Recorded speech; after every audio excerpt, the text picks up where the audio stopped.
쉬운 것 같지만 또 한글로 있기 때문에 아는 것 같지만 사실은 찬찬히 문맥을 살펴보면 결코 쉬운 말씀들이 아니다라고 하는 것을 또 알 수가 있습니다. 의외로 아는 것 같지만 우리가 깊은 내용이라든가 또 이것을 통해서 성서의 저자가 예수 그리스도께서 무엇을 말씀하시고자 하는 것인지를 우리에게 전해주는 것을 그대로 전해받기는 쉽지 않은 것 같다라는 생각을 하면서 제 말씀의 준비를 하게 되었습니다. 자, 금주는 사순절의 마지막 절기로 지켜집니다. 그래서 사순절 6번째 주일이고요.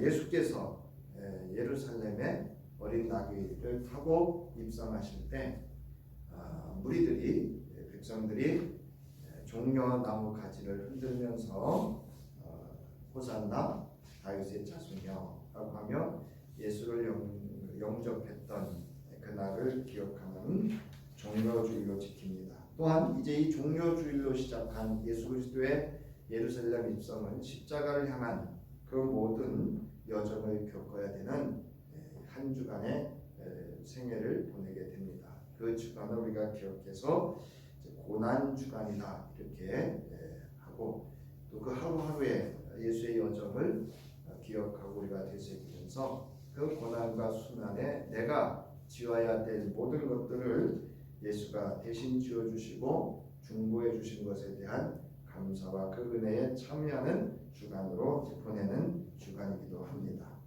자, 오늘은 이 예루살렘 입성을 하시고 그 종려주일을 지키면서 예수께서 이제 신약 성서 복음 중에서 예수께서 즉 주님께서 하셨던 기도 중에 오늘 본문 제자들을 위한 주님의 기도 즉 중보에 대해서 알아보고 신앙과 삶에 이제 적용해 보고자 합니다.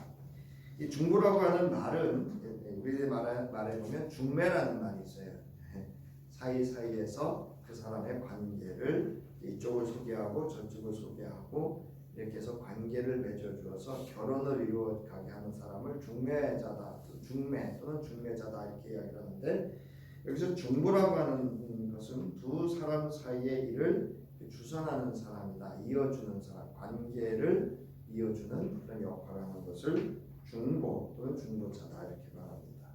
우리 국어 사전에도 보면 이 기독교에서 있어서 신과 사람의 사이를 화해시키고 교제를 유지하도록 하는 일, 예수 그리스도가 인류의 죄를 지고 십자가의 보혈을 흘리고 죽은 일을 통해서 인류와 하나님과의 관계를 화평케 하고 하나님의 구원과 하나님의 사랑을 실현한 그 역할을 이루었고 또 나아가서 하나님과 모든 인류와의 모든 관계를 오늘도 하나님 보좌 우편에서 중보하시는 예수 그리스도를 중보자라고 이렇게 정의를 내리고 있습니다. 자, 오늘 본문의 배경, 여러분 두 번째 페이지입니다. 오늘 본문의 배경은 요한복음 17장. 이 17장은 예수께서 체포되어서 이 십자가의 순환을 당하기 전에 하나님의 백성이 될 자들을 위해 마지막으로 드리는 기도입니다. 그래서 고별 기도라고도 하고 또는 고별 설교라고도 합니다. 그래서 이 13장부터 계속해서 이어져 오는 내용이기도 합니다. 자, 오늘 본문의 내용은 요한복음에만 나오는 내용입니다. 예수님께서 십자가의 순환을 당하기 직전에 제자들을 위한 이 중보의 기도는 요한복음서에만 나오는 그런 내용입니다. 자, 이 기도, 이 중보는 복음서에 기록된 예수의 기도 가운데 가장 긴 기도입니다. 예수 사역의 중요한 시기로 예수께서 가장 가까운 제자들에게 전하는 마지막 교훈과 예수의 순환 사이에 나오는 그리고 요한 공동체에 있어서 나아가서 오늘날 교회와 모든 성도들에게 주는 아주 중요한 그러한 기도의 내용이다라고 할 수 있습니다. 예수의 구별 기도는 임박한 고난에 대한 예수의 인식과 시각을 엿볼 수 있게 합니다. 그러니까 십자가의 죽으심에 대한 예수 그리스도의 그 가치관, 또 거기에 대한 시각, 이 십자가의 사건이 어떠한 관점으로 하나님의 관점과 예수 그리스도의 관점 또는 제자들과 나가서 믿는 사람들과 세상을 향한 예수 그리스도의 시각을 엿볼 수 있는 그러한 기도이기도 합니다. 이 기도가 끝나면 예수의 지상생애의 마지막 사건들이 잇따라 이어지기 때문에 그렇습니다. 예수의 체포, 유대와 로마의 재판, 그 다음에 십자가의 처형, 그 다음에 장례, 빈 무덤과 예수의 부활이 계속해서 출현, 계속해서 나타나 보이는 내용들이 본 17장에 예수의 고별 기도 후에 십자가와 관련된 사건들이 그리고 부활과 관련된 사건들이 이어지고 있음을 알 수 있습니다. 따라서 본장은 예수께서 자신의 지상 사역을 검토하여 아버지에게 결산을 제출하고 기도를 통해 이 중대한 시기에도 자신이 아버지를 전적으로 의지하고 있음을 표명하는 그러한 내용입니다. 또한 예수께서는 그리스도로서 성육신과 지상의 사역의 목적을 드러내면서 앞으로 많은 고난을 겪게 될 제자들과 또 제자들을 통해서 믿음을 갖게 될 이들을 위로하고 아울러 보혜사 성령을 약속하시기도 하셨습니다. 특별히 하나님과의 대화로 일관된 본장은 제자들이 지금까지 받은 위로와 확신을 인증하고 십자가를 통한 구속사역을 최종적으로 계시하고 있습니다. 인증이라고 하는 것은 그 내용들을 하나님 앞에서 확실하게 또는 청자나 독자들로 하여금 확실하게 인증하는 그러한 마무리 또 내용이고 또 기도라고 할 수 있습니다. 자, 본문의 이 17장의 구조를 보면 구조와 그 중보의 중심 내용을 살펴보면 구조는 세 부분으로 나눌 수가 있습니다. 1절로부터 5절은 예수께서 아버지 하나님 앞에 자신을 위해서 기도하시는 내용으로 기록이 되어져 있습니다. 그리고 이제 6절로부터 19절은 제자들을 위해서 기도하고 있고요. 그 다음에 20절로부터 26절은 제자들을 통해서 예수 그리스도를 믿는 사람들과 함께 이제 제자들과 함께 모든 믿는 사람들을 위한 예수 그리스도의 중보 내용이 기록되어져 있습니다. 이렇게 세 부분으로 이제 요한복음 17장은 그 구조를 이루고 있습니다. 자, 중보의 그 중심, 기도의 중심 내용은 바로 십자가 사건이라고 하는 겁니다. 십자가 사건으로 이 인식을 하시고 모든 시각을 갖고 하나님과 또 예수 그리스도 자신과 그리고 제자를 통한 그 믿는 사람들, 오늘날로 말하면 교회에 이르는 모든 관점을 십자가의 사건을 중심으로 해서 중보하고 있다라고 하는 겁니다. 특히 1절부터 5절에서는 예수께서 자신을 위한 기도로서 십자가 사역에 대한 기도를 그리고 후에 행해지는 새 언약 백성들을 위한 기도의 근거가 무엇인가를 말하고 있습니다. 왜냐하면 제자들을 비롯한 새 언약 백성은 바로 예수 그리스도의 십자가의 대속 사역을 통해서 이루어지기 때문에 바로 예수께서는 자신을 위한 기도에 있어서 자신이 이제 십자가의 사건을 통해서 하나님께서 이 땅에 부여하신 본인의 임무, 또 사명 또는 그 사역의 수행을 완성하게 됨을 이야기를 하고 있습니다. 그래서 요한복음 17장 4절을 보면 이렇게 예수께서 말씀을 하고 있습니다. 아버지께서 내게 하라고 주신 일을 내가 이루어 아버지를 이 세상에서 영화롭게 하였다. 이렇게 이제 그 자신의 사역의 완성에 대해서 언급을 하고 있음을 본문에서 알 수가 있습니다. 이제 하나님의 아들 예수께서 제자들을 비롯한 새 언약 백성을 위한 기도에서 간구하셨듯이 새 언약 백성의 하나됨이나 거룩하게 됨은 예수와 하나님의 하나됨과 거룩함의 하나됨에서 연구하기 때문에 그렇습니다. 무슨 말씀인가 하면 이제 17장 1절에 보면 예수께서 이 말씀이 중보를 하실 때 하나님에 대한 칭호가 나오고 자신에 대한 정체성을 이야기하고 있습니다. 그래서 17장 1절을 보면 아버지여라는 표현을 쓰고요, 자신은 아들이라고 하는 표현을 씁니다. 그럼 예수 그리스도는 누구의 아들이에요? 하나님의 아들임을 여기서 본인이 이제 말씀하고 있고, 본인이 이 땅에 존재케 되고 이 땅에 성육신한 것은 하나님의 십자가의 사건을 통해서 하나님을 영화롭게 하는 일에 있다라고 하는 것을 1절에서 밝히고 있습니다. 자, 예수와 하나님의 하나됨이 없는 새 언약 공동체란 여러분 존재할 수 없습니다. 그러니까 교회라고 하는 성도들의 모임, 이 교회라고 하는 것은 예수와 또 하나님의 거룩함과 또 그것에 하나 되는 그 언약의 하나됨에 있다라는 것입니다. 자, 이러한 측면에서 볼 때 예수의 십자가 사역은 제자들을 향한 예수의 중보에서나 예수를 새로 영접하게 될 믿는 자들을 위한 예수의 기도의 중심 주제가 될 수밖에 없다. 그리고 우리 신앙의 중심도 뭐죠? 십자가와 부활에 있습니다. 그러니까 십자가가 없이는 부활이 없고요, 부활이 없이는 십자가의 사건이 아무런 의미가 없습니다.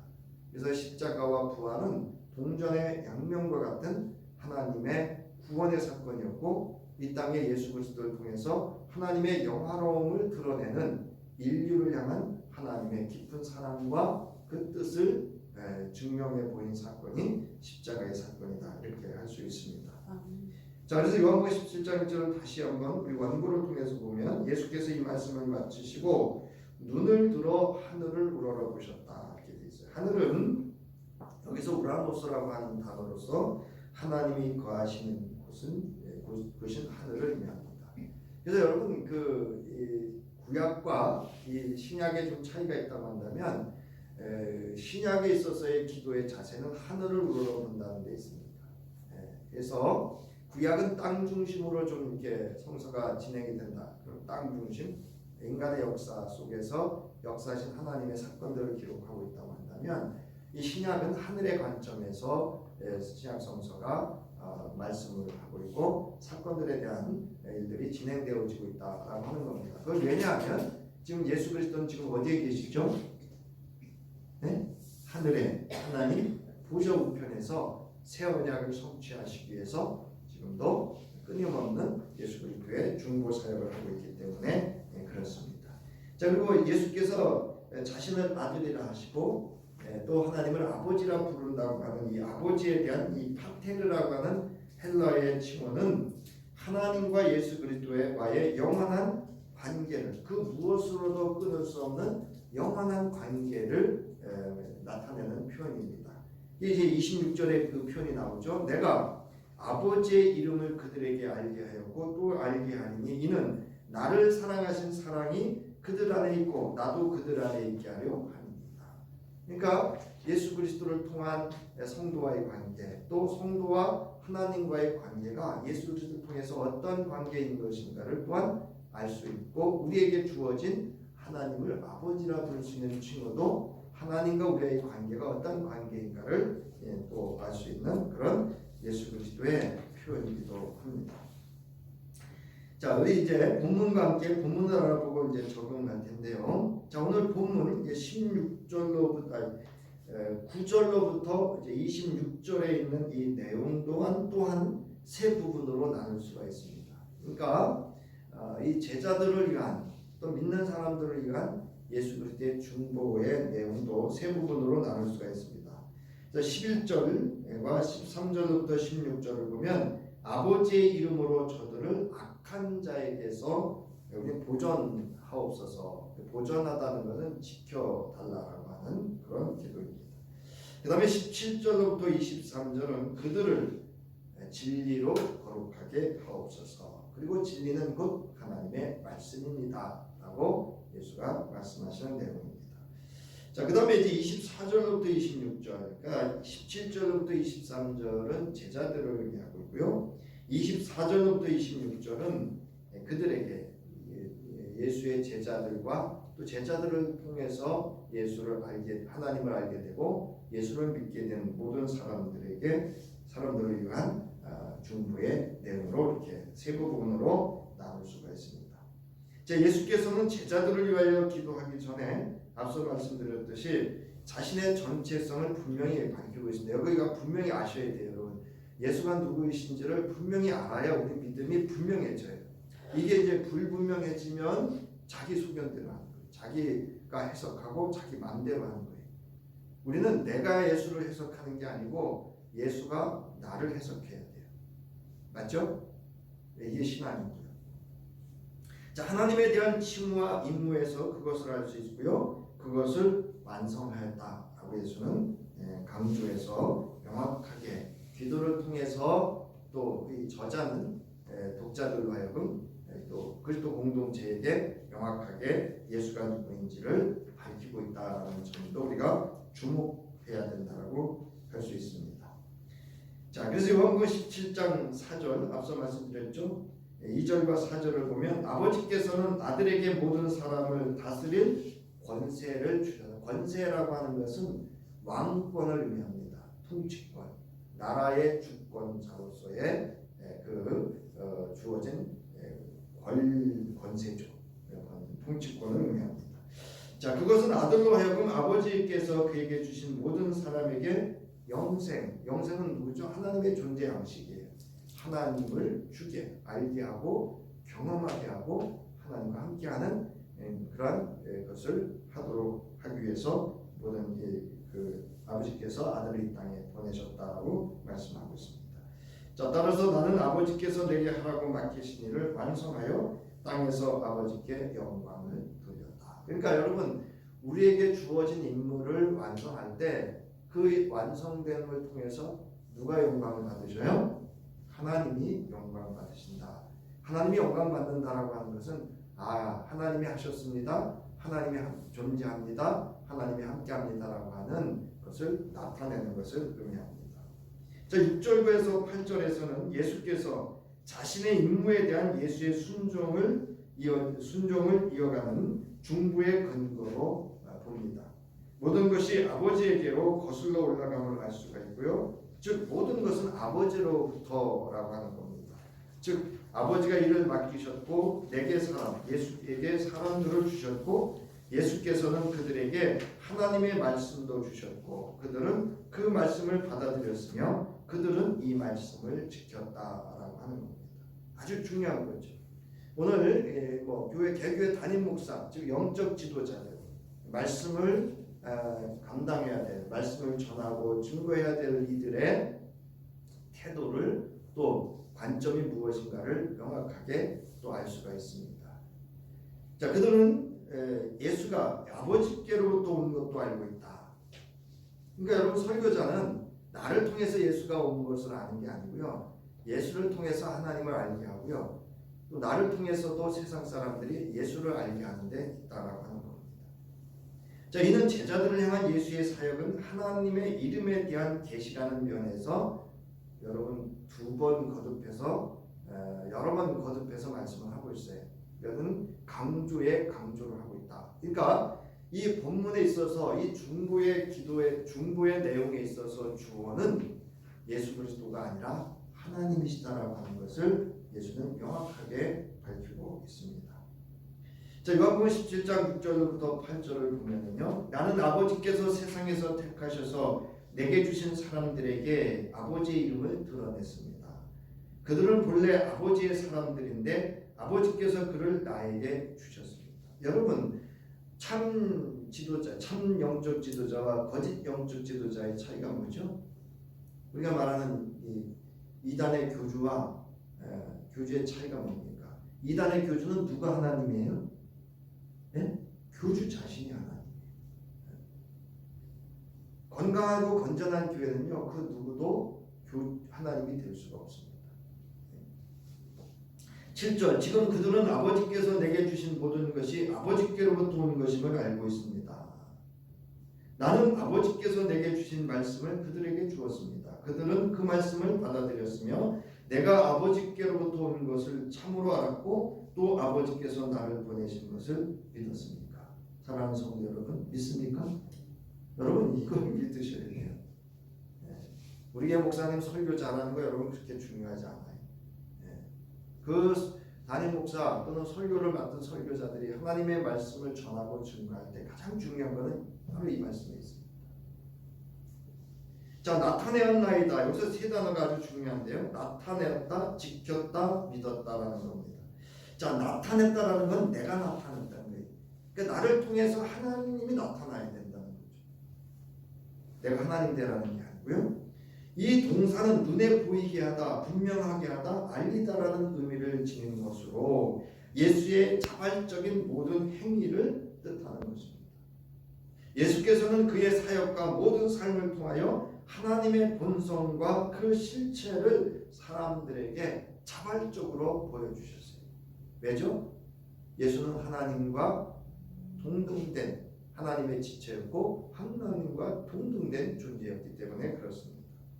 그 다음에 지켰다라고 하는 것은 그들이 보존해왔다라는 거예요. 우리 신앙은 뭐냐면 하나님의 말씀을 보존하는 데 있습니다. 히브리어 샤마르라고 하는 히브리어의 용어로서 하나님 말씀에 대한 종교적인 준행을 의미한다. 네. 여러분 우리 신앙이라고 하는 거, 종교라고 하는 건 궁극적으로 그 신이 말하는 것을 보존하는 데 있습니다. 보존. 자, 예수께서는 아버지의 말씀 곧 계시를 제자들에게 가르치셨고 제자들은 계시의 본질을 믿고 준행하였다는 데 있습니다. 이는 완료형 동사로 제자들은 부르심을 받을 때부터 예수의 말씀을 붙잡았으며 예수의 말씀대로 살고자 노력하고 하였음을 보여주는 내용입니다. 그 다음에 믿었다라는 겁니다. 이건 무엇을 믿느냐, 누구를 믿느냐, 무엇을 믿느냐 하는 겁니다.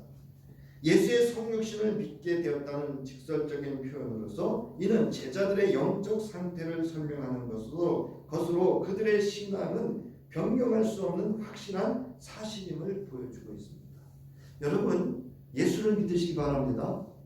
여러분 다른 걸 믿지 마세요. 여러분 예수 그리스도를 믿으면 제가 말씀드리잖아요. 뭐 교우들 간에 이렇게 함께 공동체 생활을 하다 보면 눈길 하나, 말 하나, 뭐 하나에 섭섭하고 서운할 수 있어요. 곱지 않게 보일 수도 있어요. 그러나 우리가 믿는 것은 누구예요? 그 성도 아닙니다. 여기 담임 목사 아니에요. 누구예요? 오직 예수 그리스도 그분을 믿는 데 있다는 것입니다. 그래서 여러분 제자들의 신앙을 우리는 뭐 십자가 사건 앞에 다 도망갔으니까 보잘것없는 존재로 알지만 이미 예수 그리스도를 믿고 따를 때 어떻게 했죠? 어부의 자리에서 자기의 생계를 놓고 예수를 따랐습니다.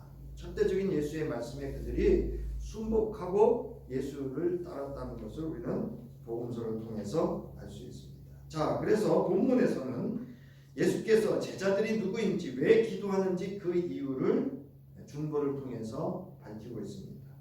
제자들은 예수를 통하여 하나님의 진리를 영접한 자들이고 거룩하게 된 존재들입니다. 그들은 세상의 빛이신 예수를 따름으로써 어둠에서 벗어나 생명의 빛을 얻게 된 자들입니다. 또한 9절부터 10절에서는 이러한 제자들은 아버지의 것이고 아버지와 예수와의 관계에서 제자들은 예수의 것이기도 합니다. 이러므로 제자들의 존재와 정체성이 명확하게 드러나 있습니다. 자, 여러분은 예수 그리스도 안에서 누구의 것이죠? 하나님의 것인 줄 믿으시기 바랍니다. 하나님께 속한 존재라. 그래서 우리가 믿는 사람은 그래서 서로 귀하게 여기고 존중해야 되는 것이 거기에 있습니다. 여고 17장 9절부터 10절을 보면 나는 그들을 위하여 빕니다. 나는 세상을 위하여 비는 것이 아니고 아버지께서 내게 주신 사람들을 위하여 빕니다. 그들은 모두 아버지의 사람들입니다. 나의 것은 모두 아버지의 것이고 아버지의 것은 모두 나의 것입니다. 나는 그들로 말미암아 영광을 받았습니다. 라는 겁니다. 자, 이제 주께서는 자신에게 맡겨주셨던 제자들을 위하여 기도하는 이유는 본인이 이제 더 이상 세상에 머물 수 없기 때문임을 밝힙니다. 이게 십자가의 사건을 명확하게 하는 그런 표현이기도 합니다. 예수께서는 세상을 떠나면서 제자들을 위한 실제적인 세 가지를 중보한다 말씀드렸어요. 자, 먼저 나는 이제 더 이상 세상에 있지 않으니 그들은 세상에 있습니다. 나는 아버지께로 갑니다. 거룩하신 아버지께서 내게 주신 아버지의 이름으로 그들을 지켜주셔서 우리가 하나인 것 같이 그들도 하나가 되게 하여 주십시오. 라고 이제 11절에 이렇게 첫 중보를 시작하시죠. 명확하게 이야기합니다. 무엇을 기도할지. 자, 아버지의 이름으로 저들을 악한 자에게서 보존해 주옵소서라고 무엇을 지켜주는지에 대해서 12절부터 16절에서 밝히고 있습니다. 그래서 여러분 성서를 잘 보면 그 본문 안에 설명을 하고 있어요. 무엇을 보존해야 되는지를 이제 저자가 설명을 하고 있습니다. 자, 예수의 주요 관심사는 제자들이 세상에 있는 제자들을 보호하는 것이기에 거룩하신 아버지께서 아버지의 이름으로 제자들을 보존하여 주기를 간청하고 있습니다. 예수께서는 아버지를 거룩하신 아버지라고 부르는 것도 우리가 주목해야 돼요. 자, 이는 본서에서 유일하게 사용된 호칭으로 하나님의 초월성과 친밀성을 동시에 나타내는가 하면 성도가 세상에서 구별되어진 존재라고 하는 것 또한 명확하게 밝혀주는 그런 칭호이기 때문에 그렇습니다. 자, 이 보존하다라고 하는 말은 보호하다, 지키다라는 의미로서 교회의 믿음을 보존하는 일에 관련해서 사용되었다라고 하는 겁니다. 교회는 다른 데 있지 않습니다. 교회의 본질적인 것은 믿음을 지키는 데 있는 줄 믿으시기 바랍니다. 그래서 교회가 해야 되는 일은 성도의 믿음을 지키는 일에 있어요. 그거는 각각 자신이 자신의 믿음을 그리스도와의 관계 속에서 지켜야 되고요. 목회자, 영적 지도자들은 영적 지도자로서의 각각 개인이 지켜야 될 믿음이 있고 또 공동체가 지켜야 되는 믿음도 있습니다. 데살로니가 후서 3장 3절로부터 바울이 이렇게 얘기합니다. 이렇게 말합니다. 그러나 주님께서는 신실한 분이시므로 여러분을 굳세게 하시고 악한 자에게서 지켜주실 겁니다. 베드로전서 1장 5절로부터 6절에서 베드로는 하나님께서는 여러분의 믿음을 보시고 그의 능력으로 여러분을 보호해 주시며 마지막 때에 나타나기로 되어 있는 구원을 얻게 해 주실 겁니다. 라고 말씀을 하고 있습니다. 또 요한일서 4장 18절에서 사도 요한은 하나님에게서 태어난 사람은 누구든지 죄를 짓지 않는다는 것을 우리는 압니다. 하나님에게서 태어나신 분이 그 사람을 뭐하기 때문에 지켜주시기 때문이다. 그러니까 여러분, 나는 누가 지켜주시는 분이에요? 하나님이 지켜주시는 분임을 믿고 담대하실 수 있기를 바랍니다. 자, 본절에서 저자 요한은 교회의 통일성을 유지하기 위하여 하나님의 보호를 간구하고 있고 하나됨을 말하고 있습니다. 이에 대하여 12장 12절로부터 16절에서 예수께서는 하나님께서 제자들을 왜 보존해 주셔야 하는지, 무엇으로부터 저들을 보존해야 하는지를 구체적으로 중보합니다. 내가 그들과 함께 지내는 동안은 아버지께서 내게 주신 아버지의 이름으로 그들을 지키고 보호하셨어요. 지금까지는 누가 지켰어요? 제자들을 예수께서 지키셨어요. 자, 그런데 그들 가운데서는 한 사람도 잃지 않았어요. 그런데 다만 멸망의 자식만 이르는 것은 성경 말씀을 이루기 위함이다 라고 말합니다. 누구죠? 바로 의사입니다. 이제 나는 아버지께로 갑니다. 왜 중보해야 되는 이유를 밝히죠. 나는 그들에게 아버지의 말씀을 주었는데 세상은 그들을 뭐 했다고요? 오히려 미워했다. 그것은 내가 세상에 속하여 있지 않은 것과 같이 그들도 세상에 속하여 있지 않기 때문입니다. 악한 자에게서 내가 아버지께 비는 것은 그들을 세상에서 데려가시는 것이 아니라 악한 자에게서 그들을 지켜주시는 것입니다.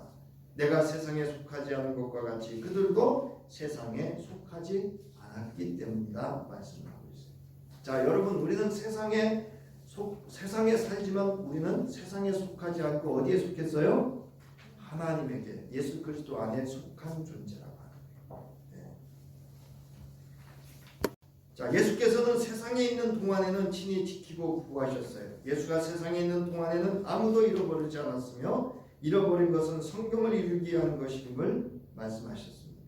예수께서는 무엇보다도 제자들을 누구로부터? 악한 자에게서 지켜달라고 중보한다는 겁니다. 그럼 악이라고 하는 것, 악한 자라고 하는 건 뭐냐? 여기서는 윤리적인 악의 개념이 아니라 인격적인 악한 자로서 곧 사단은 누구죠?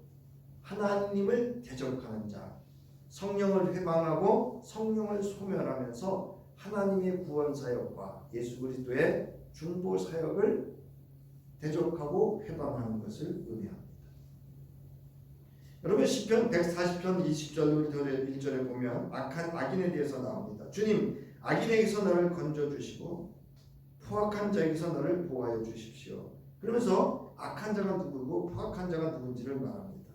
그들은 속으로 악을 계획하고 날마다 전쟁을 준비하러 모입니다. 뱀처럼 날카롭게 혀를 벼린 그들은 입술 아래에는 독사의 독을 품고 있습니다. 오늘 이단자들이 이렇죠. 미혹의 영들, 유혹의 영들이 아주 교활하게 위장을 하죠.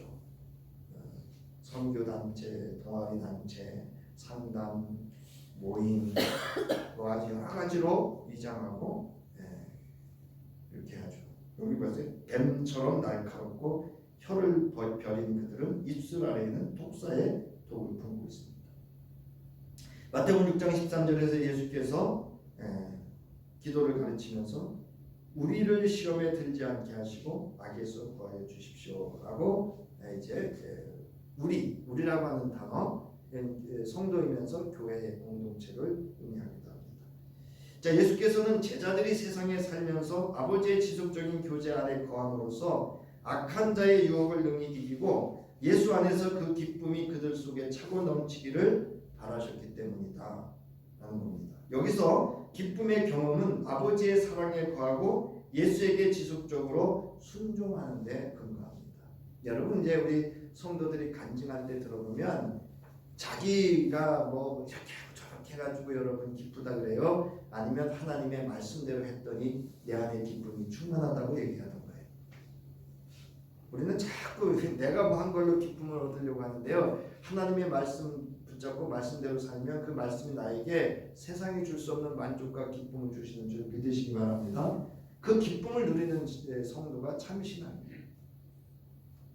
자, 두 번째로는 그들을 진리로 거룩하게 하옵소서라고 중보합니다.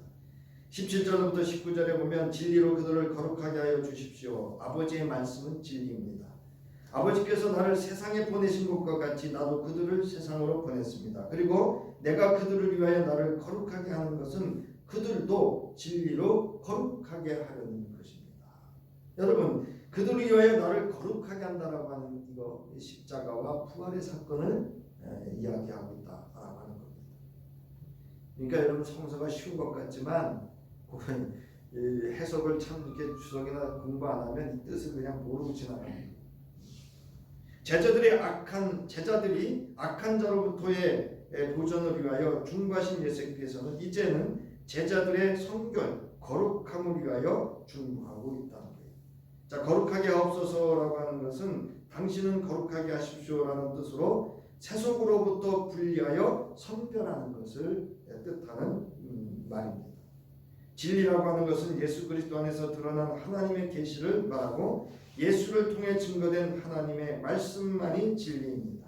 이 진리는 예수 그리스도 안에서 인간을 죄로부터 자유케 하고 이 자유함이 있는 곳에 참된 거룩함이 있다라고 요한복음 8장 31절부터 32절에서 예수님이 말씀하고 있어요. 요한복음 8장 31절부터 32절 우리 함께 읽겠습니다. 시작. 예수께서 자기를 믿은 유대 사람들에게 말씀하셨다. 너희가 나의 말에 머물러 있으면 너희는 참으로 나의 제자들이다. 그리고 너희는 진리를 알게 될 것이며 진리가 너희를 자유케 할 것이다. 아멘. 그러니까 우리 여러분 진리가 누구예요? 하나님의 말씀이고 이 진리를 위해서 이 땅에 성육신하신 하나님의 말씀으로 완성하신 예수가 우리에게 진리라는 거예요. 예수께서는 제자들을 세상과 구별하였다 합니다. 그리고 제자들을 위하여 친히 예수도 거룩하게 하셨다라고 합니다. 내가 세상에 속하지 않은 것과 같이 그들도 세상에 속하지 않았고 내가 그들을 위하여 나를 거룩하게 하는 것도 그들도 진리로 거룩하게 하려는 데 있다라고 하며 십자가의 사건을 아주 깊은 의미를 두고 말씀을 하고 있습니다. 자, 본절 16절 17절을 직역을 하면 이렇습니다. 당신은 그들을 진리로 거룩하게 하십시오. 당신의 말씀은 진리입니다. 19절을 직역하면 그들을 위하여 내가 나 자신을 거룩하게 합니다. 예수의 거룩성을 통하여 예수와 그 말씀 안에서 자기 백성을 거룩하게 하시는 분이라는 거예요. 우리가 예수 안에 있고 그 말씀 안에 있으면 우리는 뭐예요? 거룩성을 가진 존재라고 하는 겁니다. 이는 예수 그리스도의 십자가 사건의 깊은 의미를 저자는 암묵적으로 드러내고 있는 표현입니다.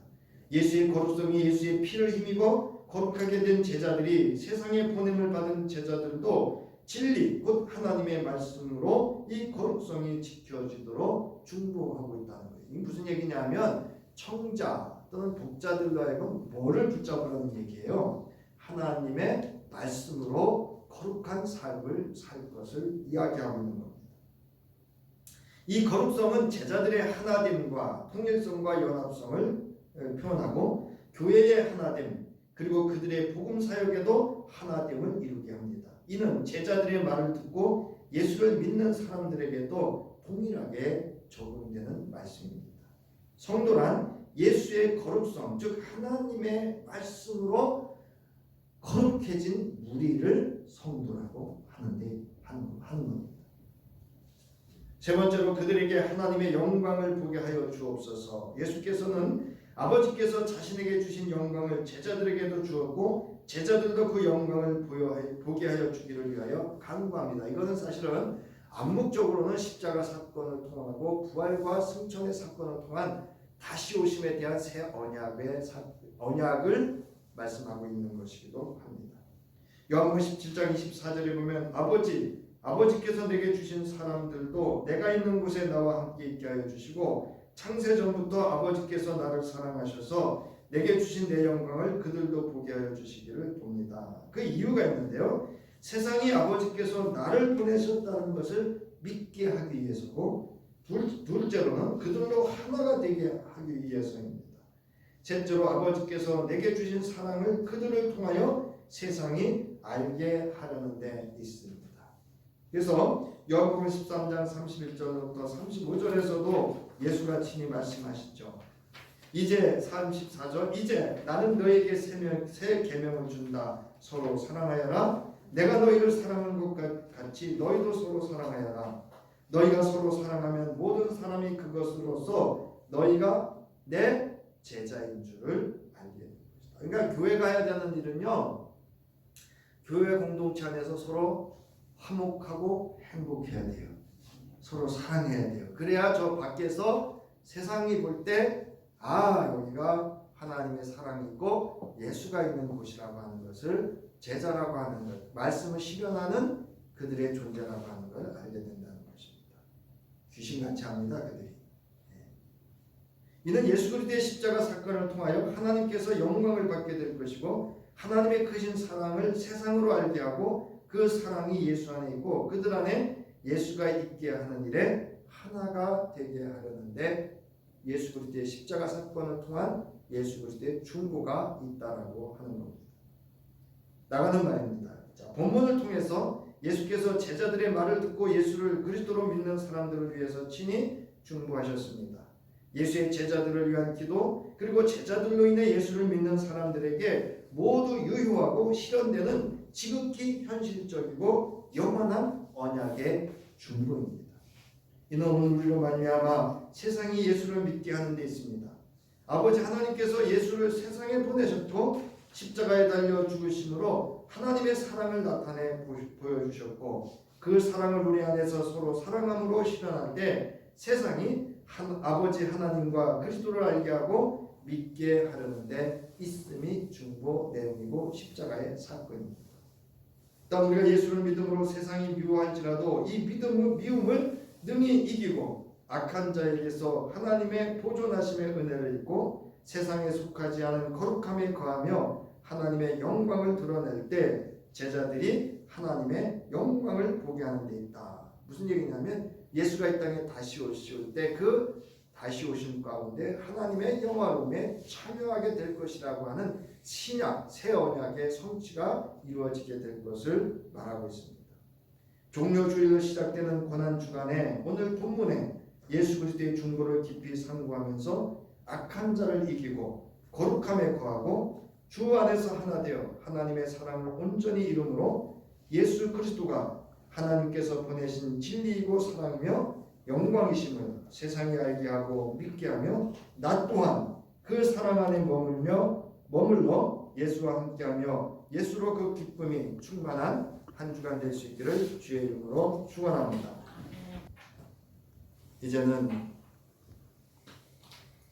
진리이신 하나님의 말씀이 육신이 되어 이 땅에 오신 예수 그리스도의 구속의 은혜와 오늘도 십자가 대속의 사랑을 통하여 우리와 화평케 하시고 우리를 구속하셔서 하나님의 자녀 삼아주신 하나님의 무한하신 사랑하심과 이제 세상으로부터 구별하여 거룩한 하나님의 자녀로 서로 사랑하며 제자로서의 삶을 살기를 결단하며 돌아가는 저희의 도우시며 길잡이요 보혜사 되시는 성령이 함께하시니 이제로부터 저 위에 영원히 함께하기를 간절히 축원하옵나이다. 아멘.